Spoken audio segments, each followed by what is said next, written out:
진짜 이제 제조업에서는 이런 도구들을 가지고 조각조각 보는 거죠. 왜 조각조각이냐 하면은, AI 쪽에 이제 앞장표에서 보여드렸던 그런 라이브러리들이 배우는데 시간이 되게 많이 들어갑니다. 시간이 많이 들어가기 때문에. 그러면은, 기본적으로 뭘 해야 되냐.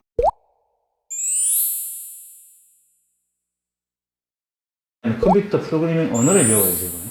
뭐, 저도 이야기, 뭐, 파이썬, 뭐, R, 뭐, C 같은 컴퓨터 언어를 배워야 되고, 또, 컴퓨터 언어를 배운 거 위에다가, 앞서 말씀드릴 때 보여드렸던 그 도구를 사용하는 법도 익혀야 되거든요. 이제 어떤 문제가 있냐면은, 학습 시간이 되게 많이 걸린다는 거죠. 그래서 이건 그냥 간단한 사례인데, 오른쪽에 있는 산출문은, 출력은, 결과는 저 도표 하나를 내가 분석하기 위해서, 실제로는 왼쪽에 있는 저는 쭉 긴 코드들을 내가 작성을 해야 되는 거거든요. 그럼 배워야 될 게, 이 도구를 사용하는 법, 저 프로그래밍 언어를 만드는 문법도 배워야 되고, 그리고 뭐, 여러 가지를 배워야 되기 때문에, 익히는 시간들이 되게 많이 들어갑니다. 이러면 이제 실제적으로 우리가 이야기하는 중소기업의 가성비에 있는, 정책을 진행하기 어렵다는 거죠. 그래서, 최근에 이제 글로벌 이제 추세들을 보면은, 요건 가터너에서 조사를 해놓은데, 가터너가 이제 거진 매년 뭐, 요런 자료를 냅니다. 요거는, 이제 뭐 흔히 이야기하는 데이터 사이언스, 뭐 데이터 사이언티스트, 그래서 뭐 좀 통칭어도 부르긴 한데 굳이 이야기하자면은 이제 숫자를 다뤄서 뭔가 밸류를 만들어내는 이제 기술들 쪽에서 사용할 수 있는 도구들에 의해서 이제 이렇게 사분면으로 나눠놓은 거요. 한쪽은 기술적으로 좀 많이 가 있는 거, 또는 이제 비용이 저렴한 거 이렇게 좀 나뉘어 있습니다. 그래서 실제로 이제 글로벌한 추세도 쉽게 사용할 수 있는 도구에 대한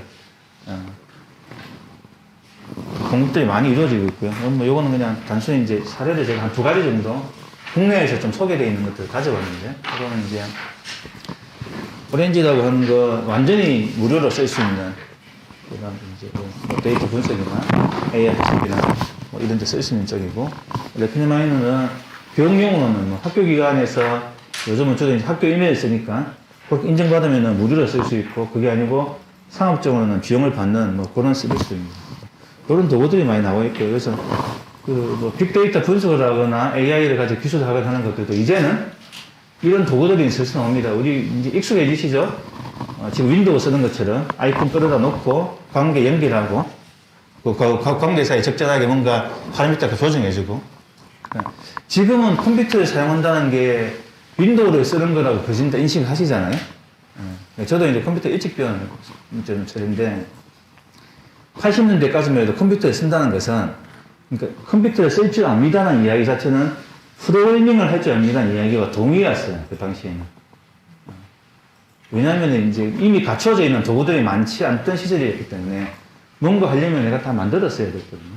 근데 지금 이제 윈도우가 이제 90년도에 나오면서 많은 사람들이 프로그래밍을 할 줄 몰라도 키면은 아이콘이 나오고 어느 정도 익숙해지기 때문에 아이콘에 대한 우리가 이제 함의가 생기죠. 뭐 디스켓처럼 생긴 건 저장하기고, 뭐 어떤 거는 뭐 파일 오픈이고, 뭐 이런 게 생기면서 다들 컴퓨터에 대한 기술은 없어도 사용은 이제 익혀가는 거죠.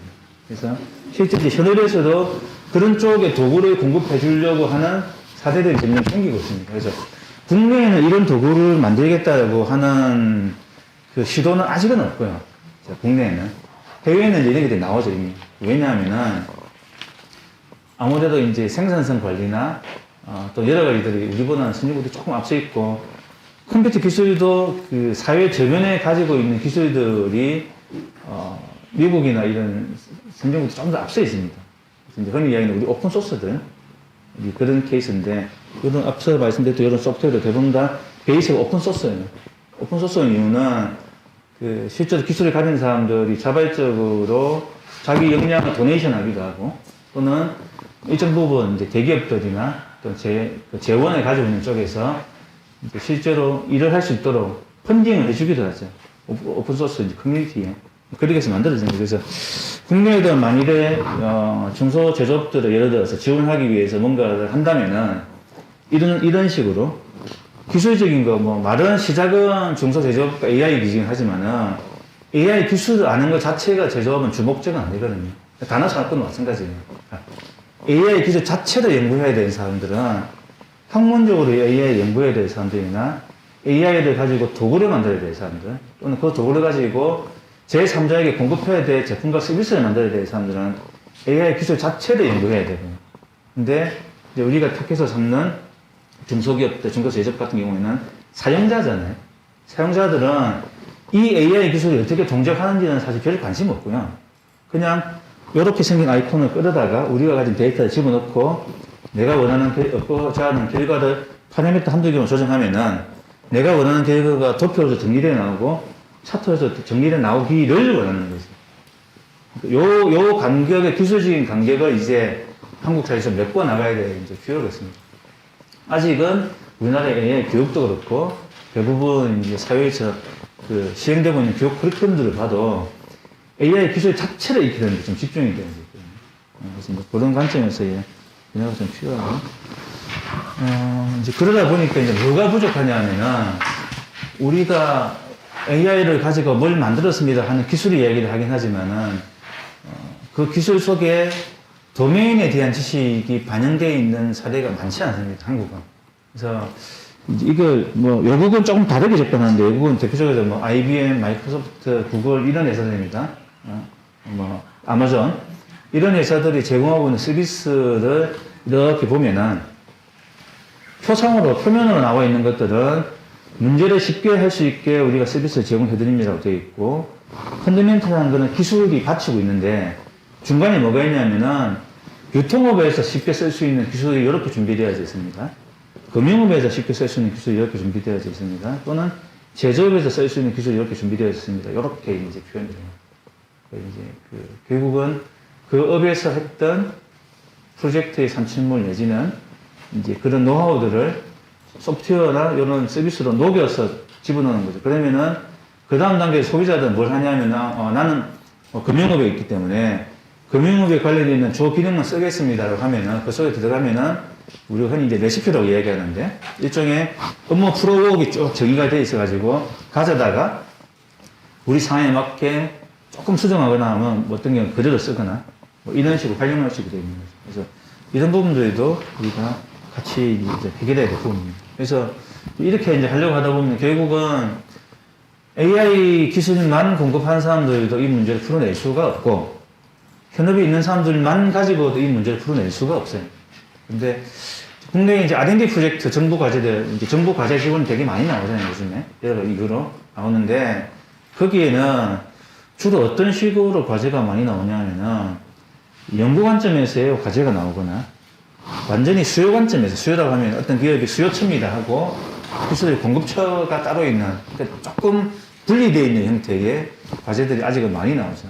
그래서 이제 그 중소기업 연구원에서 만일에 뭐 과제 기획을 하거나 과제 제안을 한다면은 저는 이제 그 소비자라고 해요. 단순히 보면 소비자인 그 중소기업 현업이 객체로 떨어져 있는 게 아니고 실제로 포함되어 있는 상태에서의 기술 개발 뭐 이런 데에 대해서 조금 더 고민을 좀 해야 됩니다. 왜냐하면은 뭐 뒤에 좀 설명드리겠지만은 그렇지 않으면은 우리 사회가 가지고 있는 지금까지의 사회를 발전시키면서 가져왔던 제조업의 노하우가 상당히 많이 없어져 버릴 거예요. 예. 뭐 정책 이야기는 뭐 깊이 하지 않더라도 어쨌든 이제 지금 이제 정부가 가지고 있는 정책에 대한 그 지원 또는 이제 그 다양성 관점에서도 기술이 좀 많이 필요하고요.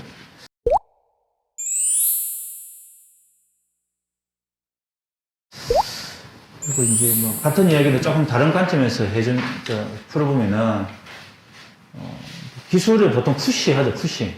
요거는 이제 기술만 있는 게 아니고 우리가 뭐 경영학 하신 분 같은 경우에는 시장의 속성을 볼 때를 이제 이렇게 하는데요.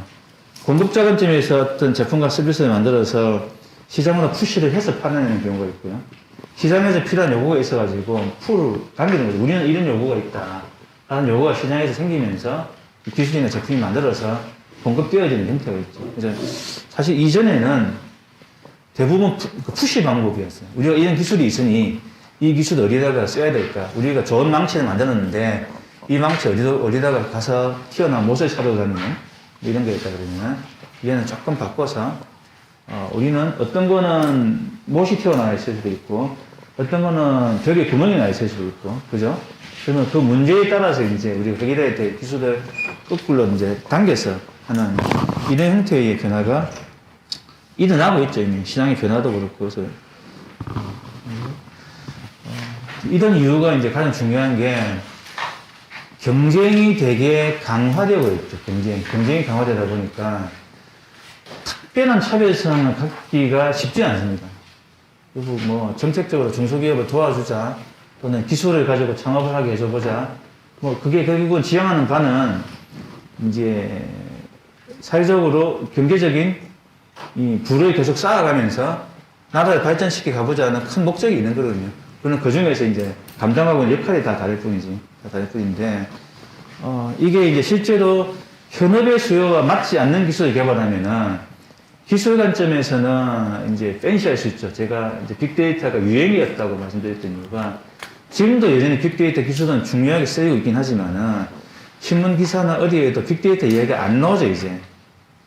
왜냐면 사실은 그게 지금도 쓰이고 있고 중요한 기술이고 더 연구를 하고 그에 위해서는 데이터를 더 모아야 돼. 영역임에도 불구하고 관심도가 사라지는 거죠, 이제. 예. 그러니까 똑같은 일이 이제 우리가 반복이 되면은 지원해야 됩니다는 또 정책을 이런 거 해야 됩니다는 이야기만 계속 나오다가 또 다른 또 유행이 나오면은 AI에 대한 관심이 다른 주제에 덮여서 사라질 수도 있지. 그렇지 않으려고 그러면은 그게 그 산업군 속에 내재화해야 되기 때문에 그 이제 내재화되는 방법으로서 이런 이제 요구들을 가지고 우리가 준비를 해야 된다는 거예요. 이제 조금 이제 비판적인 관점을 가져보면은 작년에는 이제 조금 바뀌었습니다. 조금 바뀌어가고 있긴 한데 아직도 또는 이제 과거 몇 년 동안 우리가 정부에서 그 중소기업들 지원하는 제조업들 지원하는 활동도 되게 많이 했었고요. 예산도 되게 많이 썼었는데요. 기업 자체로 지원하는 일은 많이 하고 있습니다. 많이 하고 있고 지금도 성과는 둘째로 이야기하기로 하고 활동을 하고 있긴 한데 제조업을 스마트화하게 바꾸기 위해서 지원해 주는 게 외부에 있는 솔루션을 공급할 때에 비용을 들여주긴 한데 실제로 그 제조업 내에 종사하고 있는 구성원들의 역량을 회사가 스마트해지는 것만큼 구성원들도 스마트해지게 끄집어 올려주고 있느냐 이런 거는 아주 많이 부족하다는 거죠. 그러니까 이제 우리 옛날 속담이 있잖아요. 뭐 생선을 주기보다는 낚시하는 법을 알려줘야 된다고. 물론 단기적으로는 배가 고프면 생선을 빨리 줘야죠. 빨리 줘야 되는데 이게 이제 정책으로서 우리가 끌고 간다 그러면 결과적으로는 스스로 해결할 수 있는 역량들을 만들어줘야 되거든요. 그래서 뭐 이제 우리가 뭐 산업인력관리공단이나 여러 가지 기관들이 이런 활동들을 하죠. 하면서 교육도 하고 뭐 자격증도 만들고 자격증을 취득하는 교육들도 하긴 하지만은 요 이제 계획이 우리가 AI 빅데이터 이야기하면서 계획이 좀 부서져 있습니다. 흔히 이야기하는 전기기술, 전자기술, 가공기술, 이런 쪽은 NC에서나 이런 교육과정도 잘 만들어져 가지고 교육도 잘 하고 있긴 한데, 우리 이제 이야기하는 이제 4차 산업혁명에서의 핵심 기술이라고 할 수 있는 빅데이터, AI, 이런 기술들은 현업으로 못 들어가고 있어요. 이유는 있습니다. 왜냐하면은 교육 시간이 너무 많이 걸렸어요, 실제로. 교육 시간이 너무 많이 걸렸어요. 그래서 제가 앞서 말씀드렸던 것처럼 도구로서 접근을 계속 해야 된다고 주장하는 이유가 그걸 기술로서 배우고서 쓰겠다고 하면은 시간이 너무 많이 걸려요. 그래서 알파고가 2016년도에 생기고 그때 17년도에 석사과정 들어간 사람들이 19년도 졸업했다고 말씀드렸잖아요. 17, 18. 그때 박사과정 들어갔으면은 한 5년 한다고 그러면은 17, 18, 19, 20, 21. 그때 석박사를 다 들어갔으면 아직도 학교에 공부하고 있는 거예요. 너무 많이 걸려요. 정책을 하기에는. 그래서 쉬운 방법부터 좀 써야 된다. 근데 어쨌든 지금은 기업주 관점에서의 교육은 많이 있긴 한데 그 기업을 이제 일으켜야 되는 또는 유지해야 되는 구성원들에 대한 교육은 되게 부족한 상황이에요. 이거 이제 우리가 풀어야 될 이슈고요. 물론 이제 그 산업계에 일하는 사람들의 구성이 그 이중노동자들로 많이 바뀌어 가고 있다는 건 사실 또 별개의 이슈이기 때문에 그런 문제 좀 풀어야 되고. 그래서 이제 문제는 앞서 말씀드렸던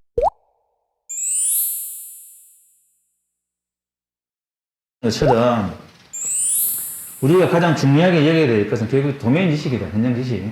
이게 이제 다르게 표현하면은, 우리가 6.25 끝나고 나서 50년, 55년, 뭐 또 한 60년부터 시작했다고 치면 계산 쉽게 60년부터 해서 한 70년 정도 되죠. 가까이 사회가 되게 발전해 오면서 많은 사람들이 되게 열심히 일하고 열심히 공부하고 열심히 기회해가지고 우리가 이만큼 지금 사회를 만들고 있잖아요. 그게 특별히 누가 무슨 기술을 가지고 있다라고 개개인을 이렇게 구분해서 하지 않더라도 구성원의 역량이 되게 많이 쌓여져 있는 거거든요. 쌓여져 있는데 이 쌓여져 있는 기술들이 이제 계속 이어져 갈 것인가를 보면은 조금 의문이 있습니다. 가까운 이제 일본 사례를 좀 보면은 일본이 지금 되게 사회가 정체되고 있잖아요.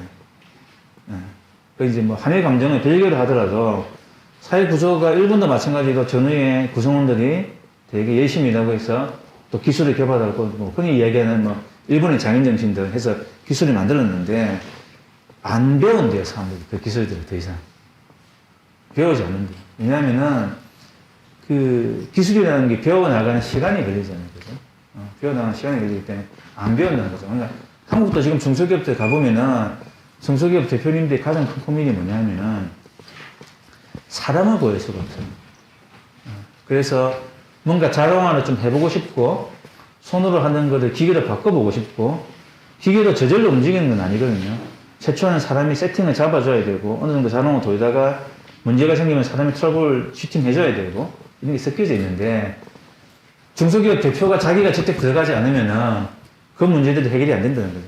그럼 직원들은 뭘만 할 수 있냐면은 잘 동작되는 조건 내에서의 오퍼레이팅만 서포팅하고 있는 거고 실제 이제 초기에 뭔가 조건을 잡고 시작해야 된다든지 문제가 생겼을 때 트러블 슈팅 해야 되는지 이런 기술 영역을 직원들이 잘 담당을 못 해내는 거죠.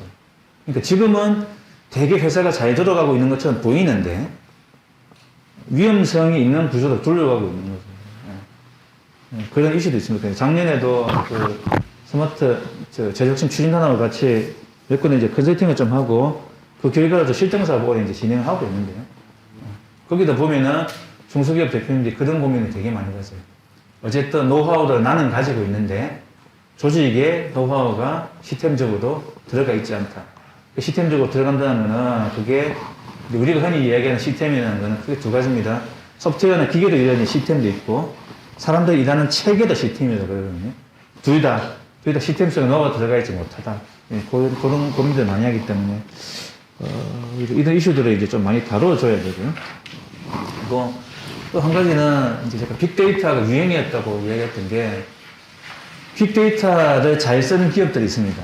그런 잘 쓰는 기업들은 대부분 데이터를 잘 모으고 있습니다. 데이터를.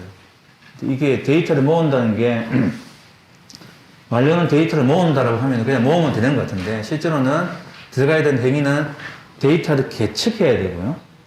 그 데이터를 전송해야 되고 그 데이터를 실제 물리적으로 모아놔야 되고 모아놓은 걸 분석하고 활용해야 되거든요. 단계가 있는데 그러면은 계측하려면 뭐 센서 같은 게 있어야겠죠. 물리적으로 들어가야 됩니다.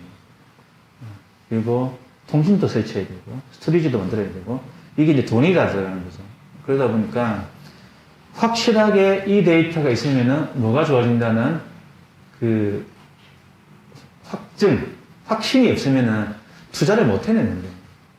근데 사실 결과를 보면은 그런 데이터를 모으고 저장하고 분석해서 활용해 보니 이 데이터가 도움이 됐다. 어떤 데이터는 굳이 필요 없었다. 어떤 데이터는 더 모았어야 됐다가 나오는 건데 이 시작이 잘 안 되죠. 근데 대기업들이 이 일을 했었어요. 국내 대기업들이 되게 효율이 되게 좋은 이유는 투자를 되게 많이 해가지고 과거 몇 년 동안 제가 그거는 포스코도 마찬가지입니다. 되게 그런 데이터를 많이 모았고 LG삼성 마찬가지였거든요. 그래서 외부에 공개를 안 해서 그렇지. 되게 많이 모아놓고 그 분석들을 하고 있고 그게 단지 기술이 중요하기 때문에 외부에다 많이 안 알려져 버리는 거죠.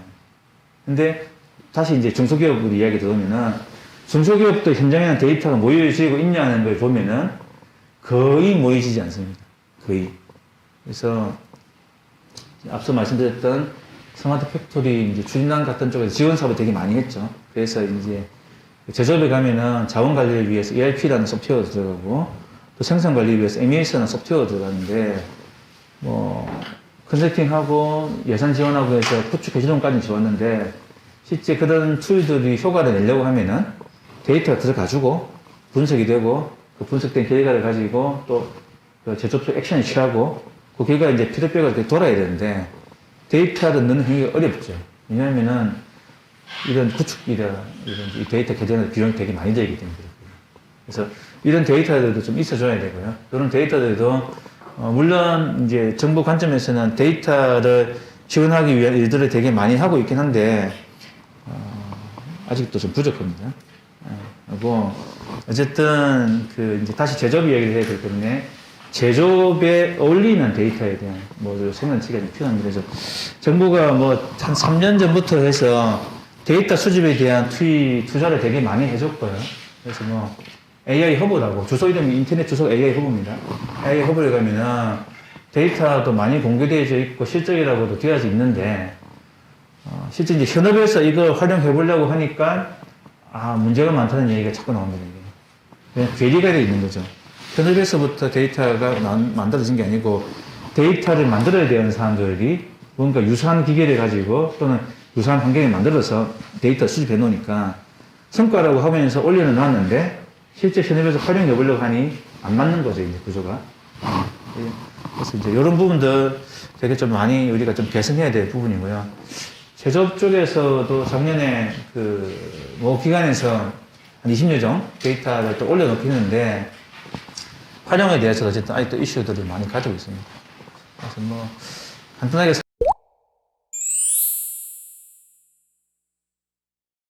사례를 좀 보면은 이거는 이제 울산에 있는 금형 만드는 회사, 금형 사출 제조. 금형이라는 게 뭐 글자로 이야기하면 어려울 테니까는 우리 붕어빵 찍는 틀이죠, 틀. 붕어빵 대신 아시잖아요. 양쪽에다가 이렇게 넣고 대면 붙잖아요. 그래서 금형은 그 틀을 만드는 기술이 이제 금형입니다.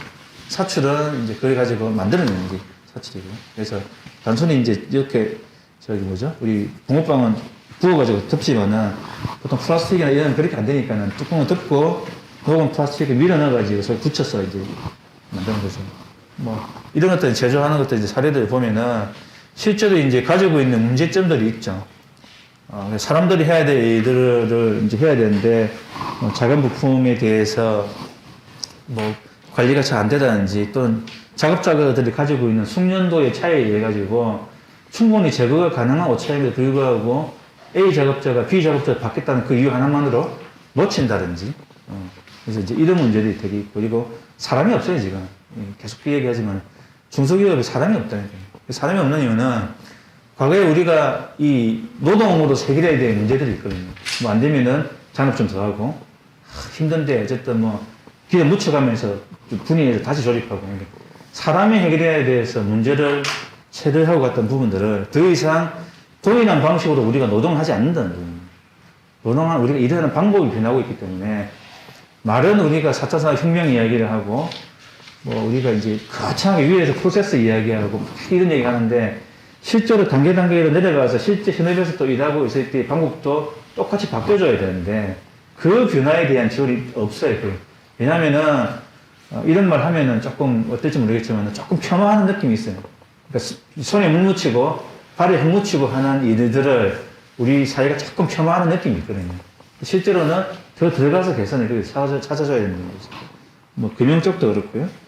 그리고 뭐 하수관 처리한 쪽도 이런 쪽들도 뭐 사례를 보면은 뭐 해야 될 일은 간단합니다. 인터넷으로서 그 센서를 설치하고 문제가 있으면은 인터넷으로 데이터를 쭉 갖다가 이제 문제가 발생했을 때에 빨리 가서 처리하거나 또는 데이터가 쌓여 있으면은 이제 고장이라는 게 성능이 쭉 유지됐다가 갑자기 툭 떨어지는 경우도 있긴 하지만 대부분 사전 징조를 보이거든요.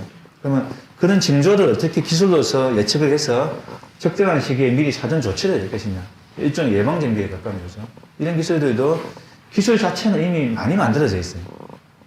많이 만들어져 있는데 기술 확산이 안 되는 이유는 돈을 많이 들여서 쓸 수 있는 대기업하고 뭔가 완성되어 있는 기술을 써야 되는 중소기업들 간에 갭이 있는 거죠. 그래서 일부 기업들이 이제 그런 기술을 왜냐하면 대기업들 프로젝트가 있대도 파트너 사례에 들어가서 일을 했을 테니 그 기술들을 공급하려고 하고 있는데 가격 차이가 있잖아요. 그죠? 예. 그러니까 이런 갭들이 좀 있죠. 뭐 또 다른 또 사례를 좀 보면은 조그만 음식 만드는 건데 여기는 어떤 자동을 필요하냐면은 정말 단순한 일을 자동화 시켜줘야 돼요. 보면은 이제 주문 들어오고 뭐 카톡 문자 이메일 주문 들어오고 그 내용 파악해가지고 정리해서 점표해가지고 물건 넣으면 붙여서 보내고 이런 이제 단순한 일들을 기계가 해주거나 예전에는 사람이 있었죠. 요즘 뭐라고 했죠? 총무가 있거나 뭐 이런 일들 하는 사람이 있었는데 인건비도 올라가지고 우리 52시간 시간 근무제도 있고 또 이런 쪽들은 새벽에 물건 발송해야 되잖아요. 신선식품이기 때문에 이러면 이제 이런 일들을 어떻게 자동화를 좀 해주면 기술로서 실제로 이제 사람들이 좀 더 생산적인 일을 할 수 있겠죠. 그리고 뭐 헬스업 인증 그래가지고 요즘에 식품들에 대한 안전에 대한 이슈가 되게 많이 있는데요. 유통 과정에 대한 이슈도 있고 제조업 라인에서의 이슈도 있거든요. 그걸 이제 관리하는 기준들이 있을 때 이런 기준들을 어떻게 이제 잘 대응을 해줄 거냐 뭐 이런 고민들이 좀 있고요. 그리고 이건 이제 뭐 일본 사례인데요. 일본에서는 그 뒤를 좀 그림을 보면은 요거는 이제 우리 금형에 나오면은 그 금형이 두 가지입니다. 틀에다가 플라스틱 같은 거 넣어서 가지고 이제 틀을 만드는 금형이 있고 눌러서 만드는 금형이 있습니다. 우리 자동차 번냈다 생각하시면 돼요. 평평한 철판을 금형이 눌러서 이런 형상을 만들어내는 거거든요. 그런 이제 금형 만드는 쪽인데 이 금형 만드는 쪽도 뭐 외형상 보면 되게 쉬워 보이죠.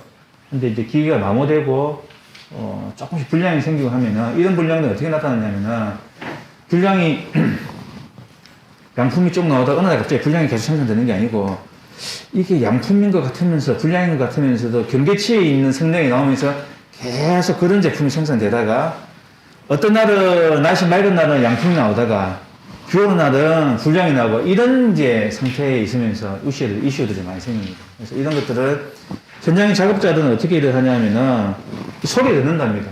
쭉 들어간 소리 들으면서 오늘은 소리가 좀 이제 묵직하게 나오니까 기계가 잘 눌러주고 있거나 왠지 소리가 뭔가 조금 이렇게 간행이 나는 거 보니 뭔가 문제가 있거나 이제 노하우들을 가지고 기름도 더 치거나 뭐 속도를 조절하거나 들여다본다는 거죠. 이제 현장에 그 전문가들이 가지고 있는 경험을 이제 기술로서 뽑아내는 일본 사례인데 국내에서 이런 거 좀 해보려고 하고 있고요. 그래서